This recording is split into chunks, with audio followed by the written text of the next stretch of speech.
Salam əziz dinləyicilər, bugün mən sizə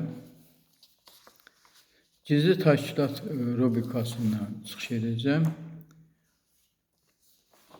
və gizli təşkilat rubrikasında mən qırmızı kitabdan bir qanunları oxuyurdum və qanunların açılışını sizin nəzərinizə çatdırırdım. Bu mənim deməli bir növ siyasi əsərdir demək olar. Bir növ buna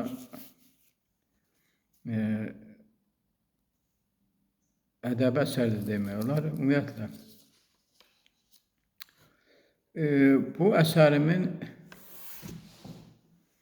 13-cü keçən dəfə 13-cü qanun izahını verdim. 13-cü qanunu bilirsiniz ki, alkoqolizm, klassizm və əxlaqsızlıq haqqında idi.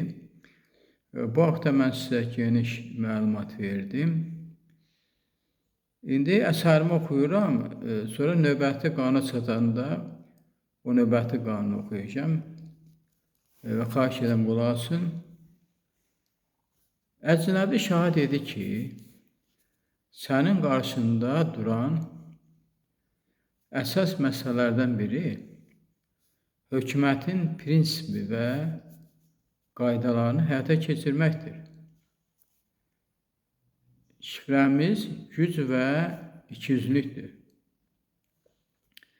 Yalnız siyasi işlərdə lazımı dövlət adamları, xüsusilə gizli və istedadlılar güc qazanır. Hiyləgər və ikiyüzlülük zor gücü hesabına həyata keçirilməlidir.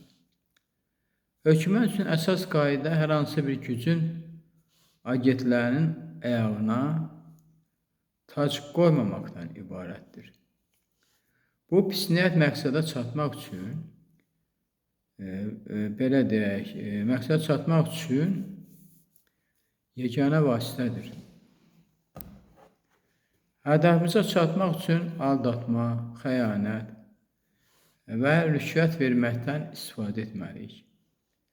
Siyasətdə tərəddüd etmədən başqalarının əmlakını ələ keçirmək lazımdır.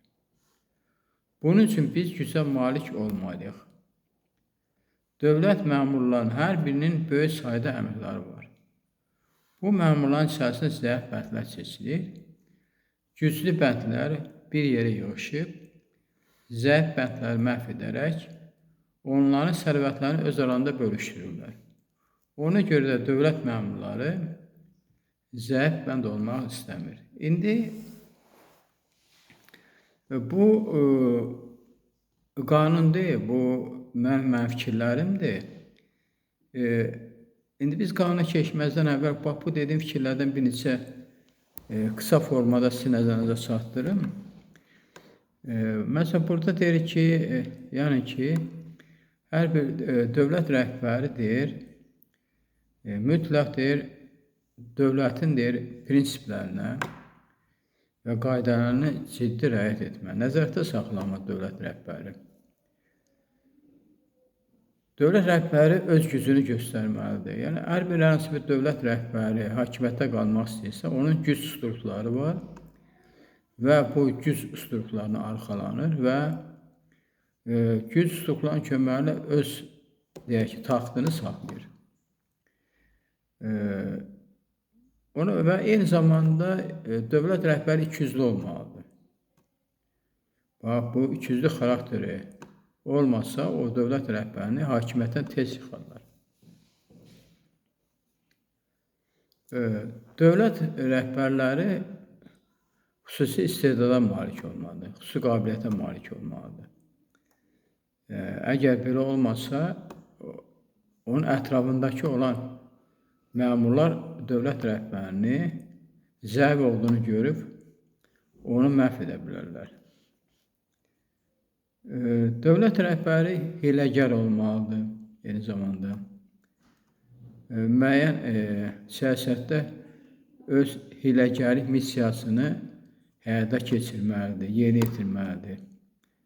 nə qədər hiləgər olsan, bir o qədər öz o hiləgərlik deyək ki,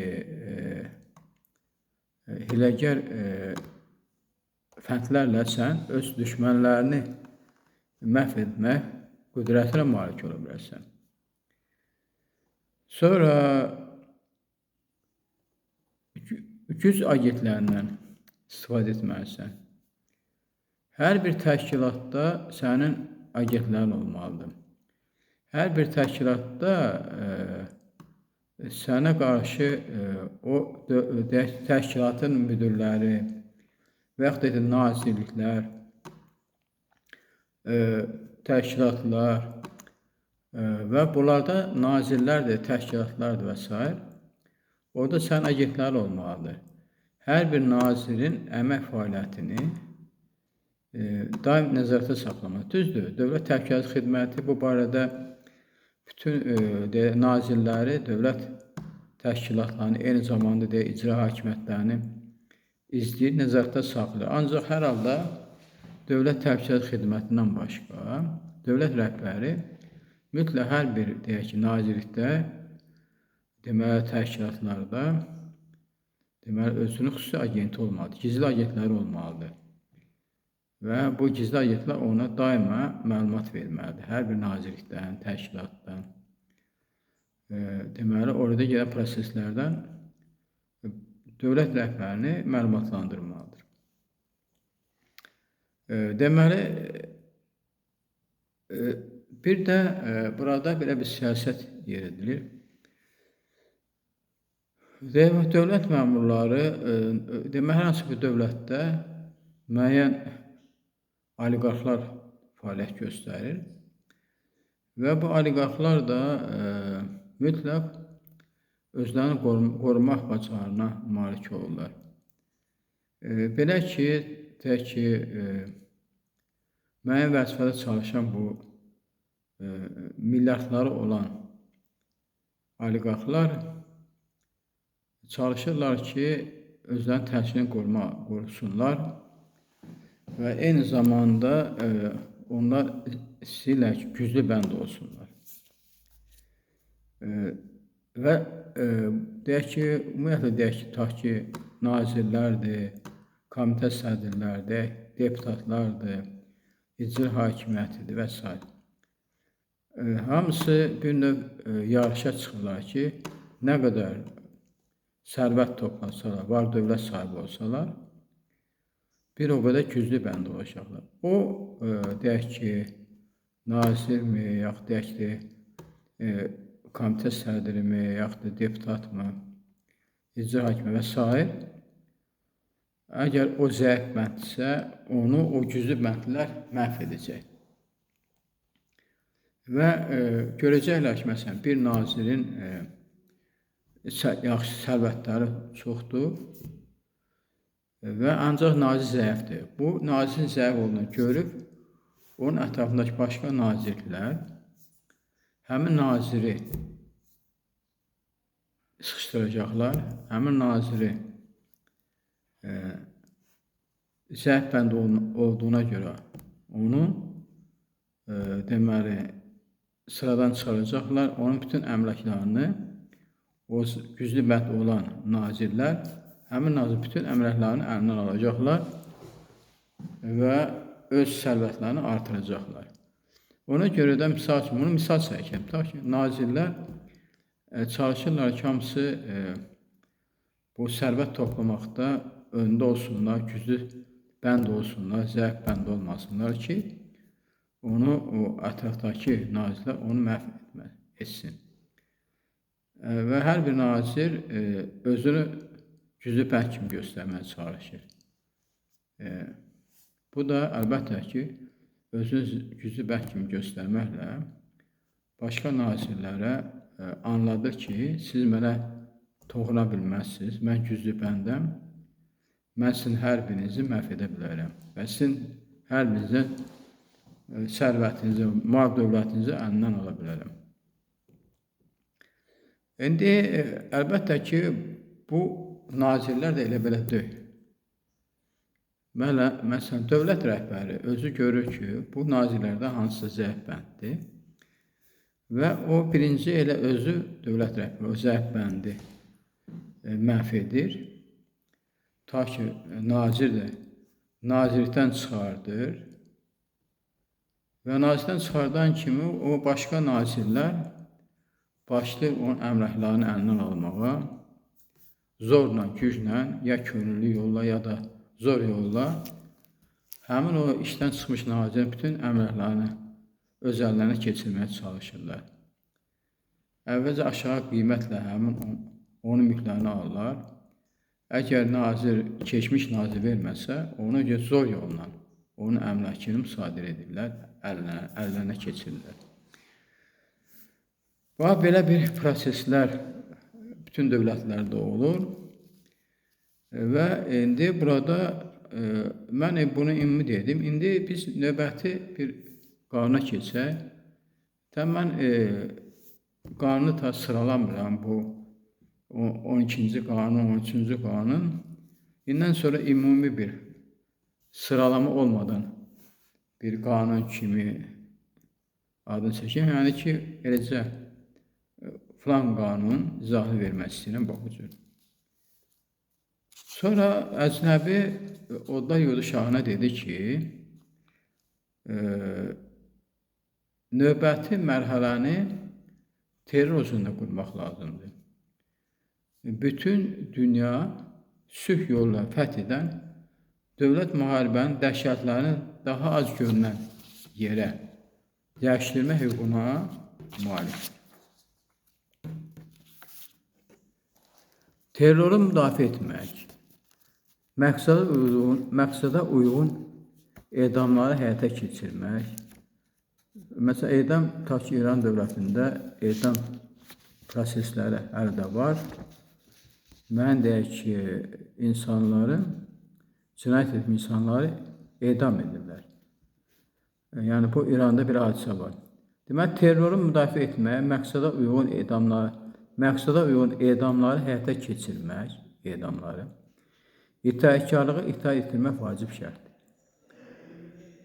Ədaləti, amma sərt tənqid dövlət hakimiyyətinin ən böyük amili. Ədalət, amma sərt tənqid,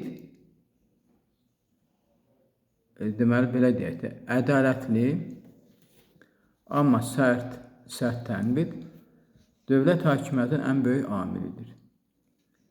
Yalnız mənfəət naminə deyil, həm də vəzifə adına, qələbə naminə, zor gücə və ikiyüzlü proqramına riayət etmək lazımdır. Onun istifadə etdiyi vasitələrə qədər hesablama doktrinası çox güclü olmalıdır. Biz bütün hökumətləri süquta yetirmək, onları kölə halına salmaq üçün nə qədər təbliğat, nə qədər vəhşilik törətməliyik. İtaətsizliyi dayandırmaq üçün bunları bilməyimiz kifayətdir. Bu, qırmızı kitabda yazılan növbəti qanundur. Növbəti qanun dedikdə sizə növbəti qanun terror hadisəsidir. İndi istəyirəm ki, mən sizə terror haqqında öz fikirlərimi bildirim və mənim izahımı verim. Terror daha geniş anlayış olaraq terrorizm. Bir növ cəmiyyətdə qorxu yaratmaq, insanlara psixoloji təzyiq göstərmək və siyasi, ideoloji, dini və başqa məqsədlərə nail olmaq üçün zorakılıqları və ya zorakılıq hadisəsindən istifadə edilməsidir. Aşağıda terror anlayışına geniş və sistemli izahat verək. Terror anlayışının mahiyyəti nədir? Terrorun əsas məqsədi konkret bir şəxsi deyil, geniş ictimaiyyəti qorxutmaqdır. Zorakılıq aktı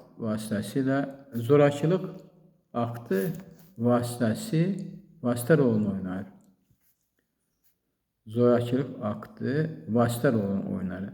Əsas hədəf isə nədən ibarətdir? Cəmiyyətin psixoloji sabitini pozmaq, dövlətə və hakimiyyətə təzyiq göstərmək,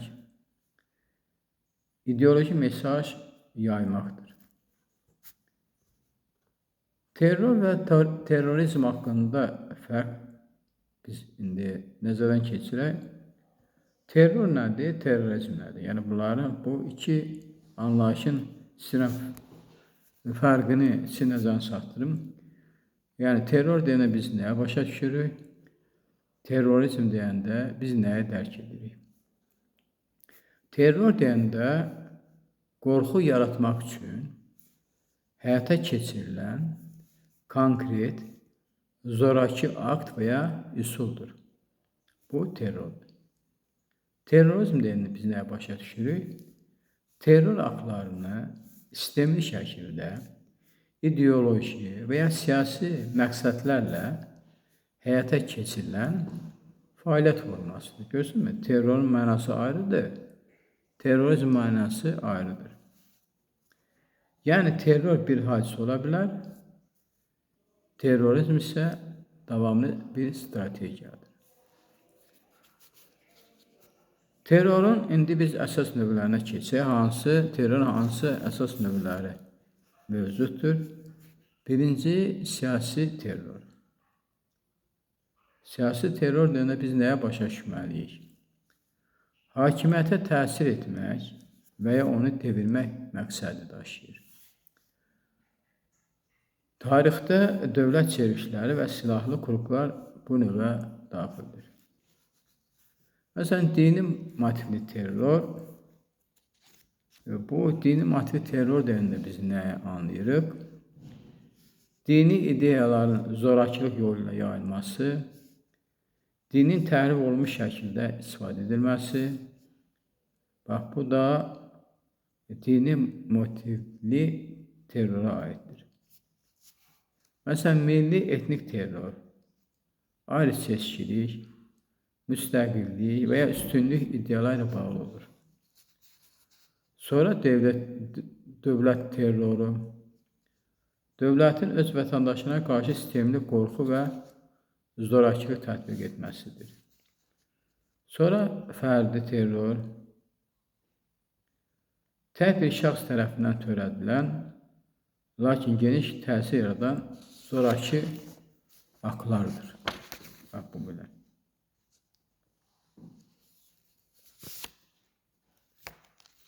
Sonra terrorun səbəblərini açıqlayaq. Terrorun yaranmasına təsir edən əsas amillər hansılardır? Sosial ədalətsizlik və yoxsulluq, siyasi təzyiq və insan hüquqlarının pozulması, ideoloji radikallaşma, təhsil və informasiya çatışmamazlığı, münaqişələr və müharibələr. Terrorun cəmiyyətə təsiri. Terror təkcə fiziki itkilərə yox, həm də psixoloji travmalara, ictimai qorxuya, iqtisadi zərərlərə, azadlıqların məhdudlaşdırılmasına səbəb olur. Və uzun müddətli perspektivdə cəmiyyətlərdə etimadsızlıq və parçalanma yaranır.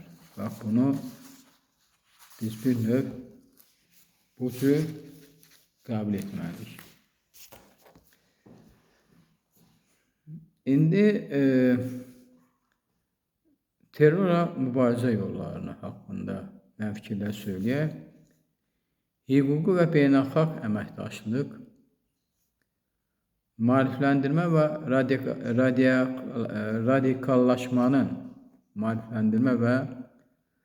radikallaşmanın qarşısının alınması, sosial problemlərin həlli,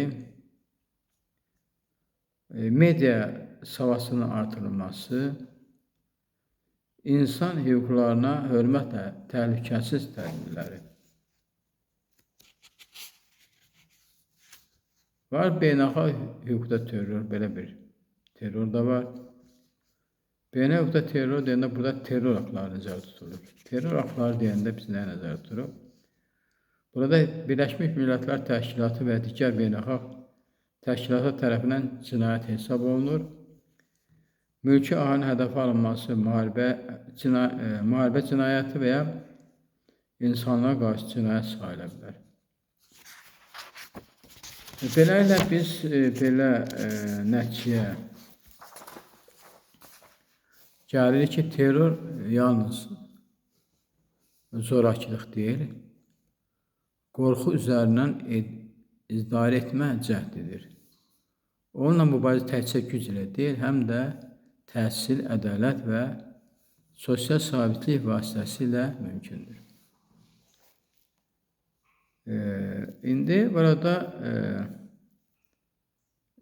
biz terrorun mahiyyətini də, terrorun səbəblərini də və terrorun cəmiyyətə təsirini də haqqında müəyyən fikirlər söyləyə bilərik. Terror anlayışı elmi, nəzəri aspektdən təhlil olunur. Onun əsas formaları, yaranma səbəbləri və cəmiyyətə təsirləri araşdırılır. Terrorun yalnız zorakılıq aktı kimi deyil, eyni zamanda psixoloji və siyasi təsir mexanizmi kimi çıxış etdiyi vurğulanır. Terrorizm fenomeninin sosial, siyasi və ideoloji kökləri izah edilir. Eləcə də terrorla mübarizənin kompleks yanaşma tələb etdiyi əsaslandırılır. Müasir dövrdə terror qlobal təhlükəsizlik problemdən biri kimi çıxış edir və beynəlxalq münasibətlərə, dövlətlərin daxili siyasətinə və cəmiyyətlərin sosial strukturuna ciddi təsir göstərir. Terror anlayışı təkcə fiziki zorakılıqla məhdudlaşmır. Həm də qorxu yaratmaq və kütləvi psixoloji təsir göstərmək məqsədi daşıyır. Və bu baxımdan terror fenomeni elmi əsaslarla araşdırılması mühüm əhəmiyyət kəsb edir.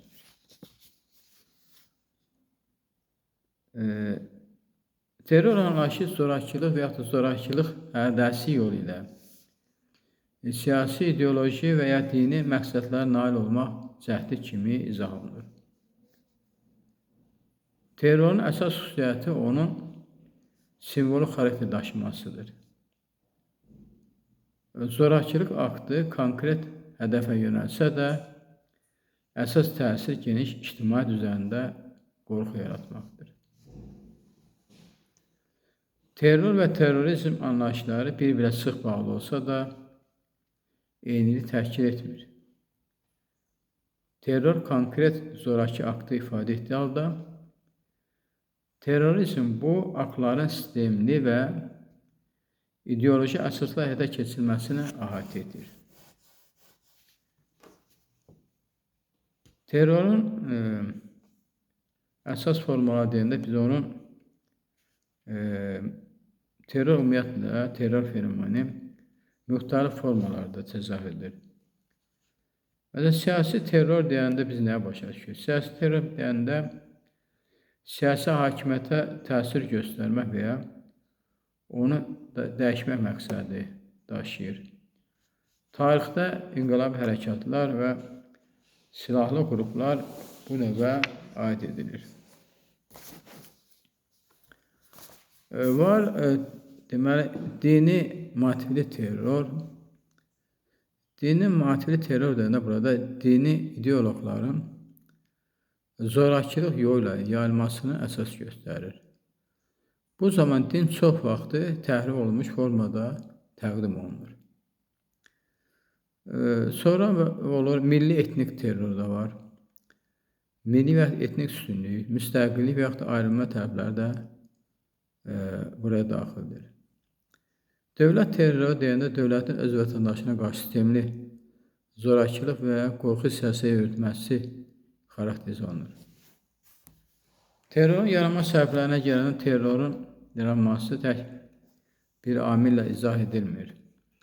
Əsas səbəblər aşağıdakılardan ibarətdir. Sosial və iqtisadi bərabərsizlik, siyasi təzyiq və iştirak imkanları məhdudluğu, ideoloji radikallaşdırma, uzun müddətli münaqişələr və müharibələr, təhsil və informasiya boşluğu.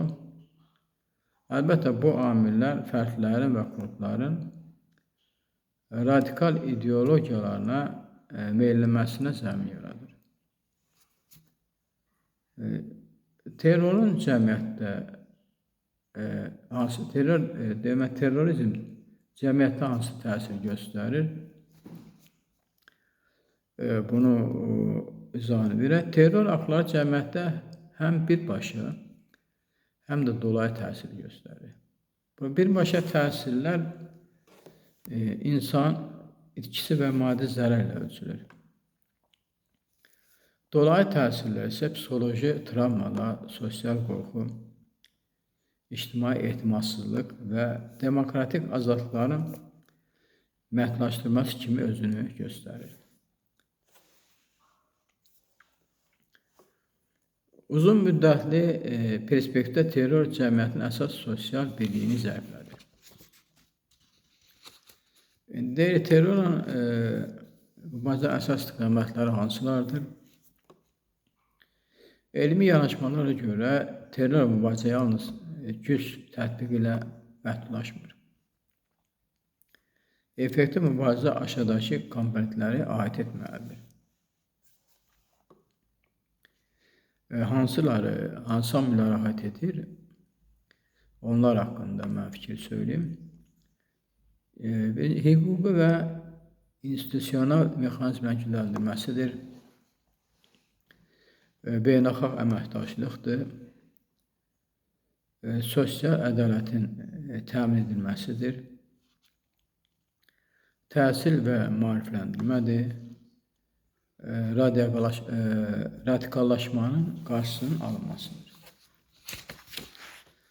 Bütün bunları deyəndən sonra mən bir nəticəyə gəlmək olar ki,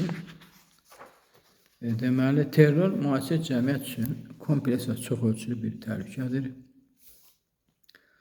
Onun aradan qaldırılması yalnız təhlükəsiz tədbirlər deyil, eyni zamanda sosial, siyasi və mədəni islahatlar aparılması vacib şərtdir. Terror fenomeninin dərindən araşdırılması, terrorla mübarizə daha effektiv strategiya formalaşmasına şərait yaradır. İndi biz dedik ki, cəmiyyətin psixoloji, məsələn, terror baş verəndə mən indi istəyirəm ki, bu mənim fikirlərdir, bu fikirləri söylədim və istəyirəm ki, indi əlavə öz fikirlərimi bildirəm. Bu terror hadisəsi baş verərsə, burada müəyyən deməli hadisələr baş verir. Məsələn, cəmiyyətdə psixoloji sabitlik pozulur. Daha ki, indi mən misallar çəkmək istəyirəm. Məsələn, vaxtı neçənci də bilmirəm, Bakıda metroda ermənilər tərəfindən bomba qoyulmuşdu və metroda partlayış olmuşdu. Nə qədər insanlar dünyasını dəyişmişdi, nə qədər insanlar yaralanmışdır. Və bu metroda ki, bu terror aktı oldu. İnsanların əksəriyyəti qorxusundan metroyla getmirlər. İnsanlar qorxurlar ki, birdən yenə vaqonlarda bomba qoyarlar, bomba partlayar və insanlarda böyük bir qorxu yarandı. Psixoloji cəhətdən insanlarda bir qorxu yarandı və bu qorxu yaranması nəticəsində də insanların əksəriyyəti avtobusla, deyək ki, minik maşınlarla iş yerinə gedir, yaxud da biri başqasına deyək ki, qonaq gedirdi.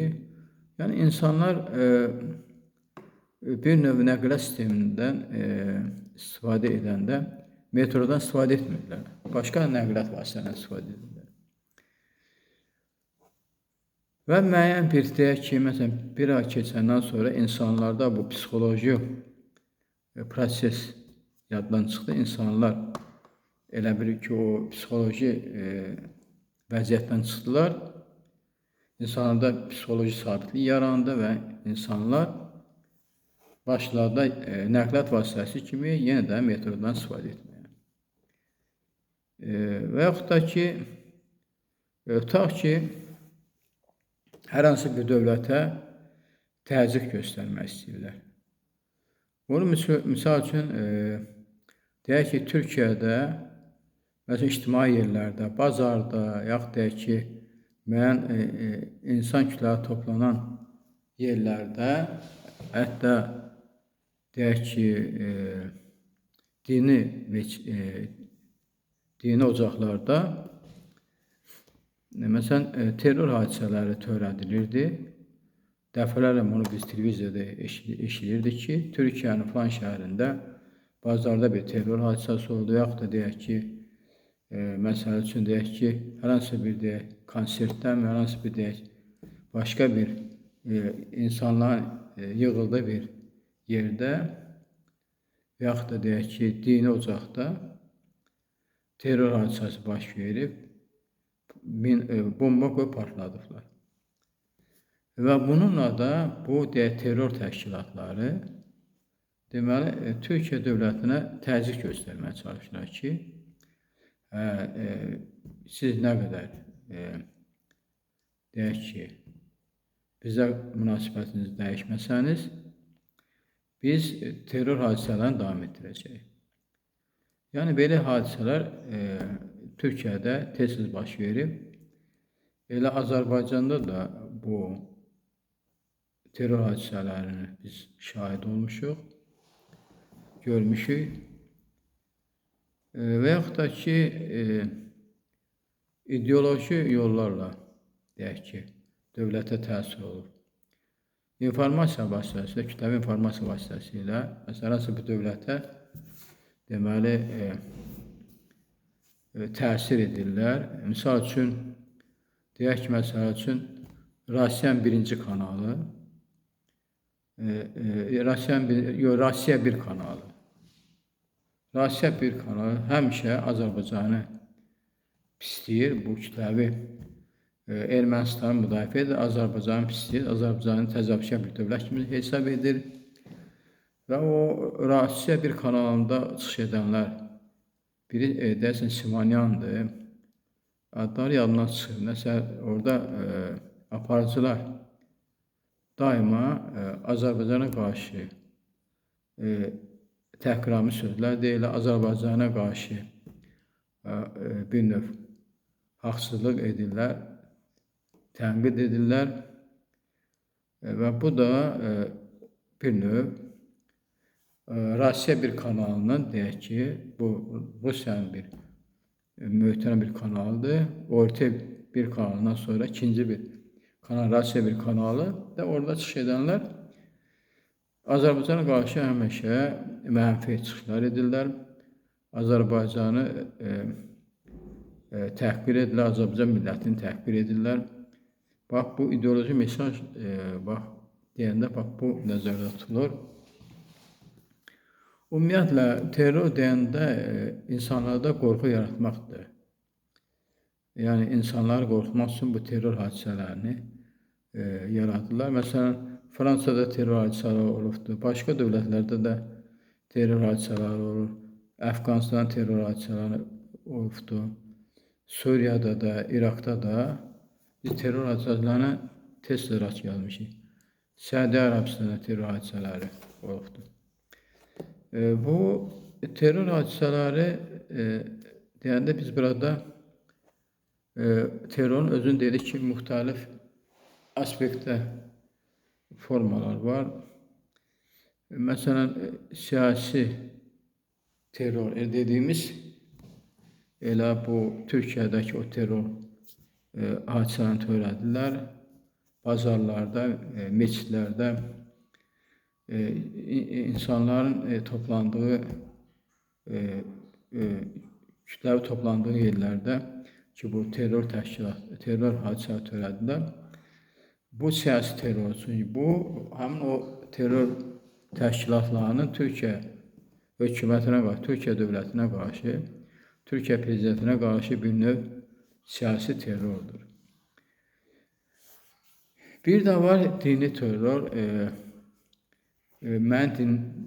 din təşkilatları var və bu din təşkilatları, deyək məsələn, Şiə məzhəbli, Sünni məzhəbli dini təşkilatları var. Bu dini təşkilatlar da dövlətlərdə deməli dini terror hadisələri törədilər. Məsələn, deyək tutaq ki, Vahabilər, məsələn, bir təşkilatdır, din təşkilatdır, müəyyən ölkələrdə terror hadisələri törədilər və yaxud da deyək ki, başqa sünnilərdən ibarət terror təşkilatı var. Şiə məzhəbli terror təşkilatları var ki, onlar müəyyən dövlətlərdə dini motivdə terror hadisələrini törədirlər. Və bir də bundan başqa terror təşkilatlarını məsələn, müəyyən millətlər arasında da bir terror hadisəsi törədilər. Misal üçün,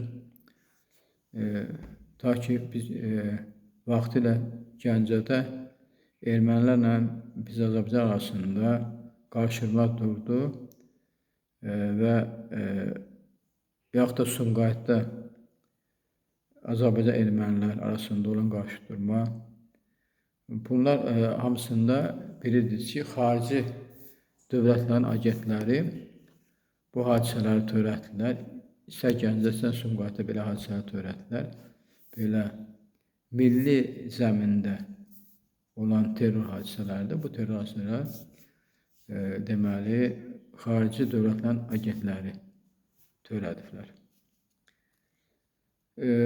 Dövlət terroru deyəndə isə dövlət özü bir terror yaradır və bu terrorda deməli müəyyən deyək ki, vətəndaşlarını günahlandırır ki, bunlar müəyyən bir terror hadisəsi törətmək istəyiblər.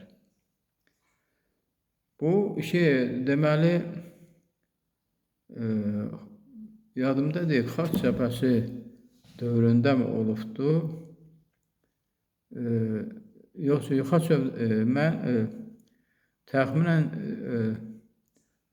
90-2000-ci il arası belə yadımdan çıxdı. Məsələn, müəyyən bir deməli kütlə üsyan qaldırıb və bu kütlələr də dövlətə qarşı üsyan qaldırıb. Deyəsən, Elçibəyin vaxtında olmuşdu bu hadisə.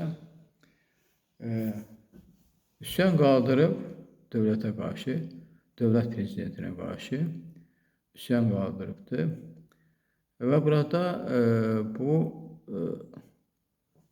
belə deyək ki, bu dövlətin bir növ, belə deyək ki, daxildə gedən prosesləri də qarşılıq yaratmaq məqsədi güdübdür.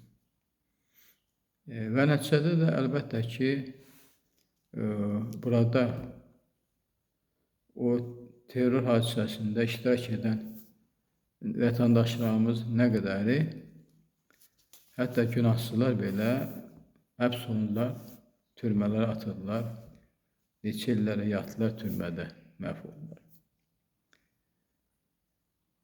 Yəni belə hadisələr də olubdur. Və yaxud da dövlətin özü nəsə bir deyək ki, terror hadisəsi törədir və onu yıxır vətəndaşların boynuna. Məsələn, mən yadımdadır ki, o vaxtı deməli bizim qonşumuzu gəlib tutmuşdular. Qonşumuzun da məhləsindən nə bilim pulemyot çıxdı, avtomat çıxdı, tapanca çıxdı. Olub biləm təxminən yəni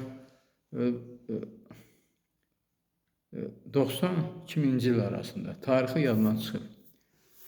Yaş özünü göstərir. Mənim dəqiq tarixini deməyə yadımdan çıxır. Və halbuki onun məhləsində nə avtomat, nə deyək ki, pulemyot zad, qranatomet zad olmamışdı. Sonra gəlib yoxladılar, polislər yoxladı.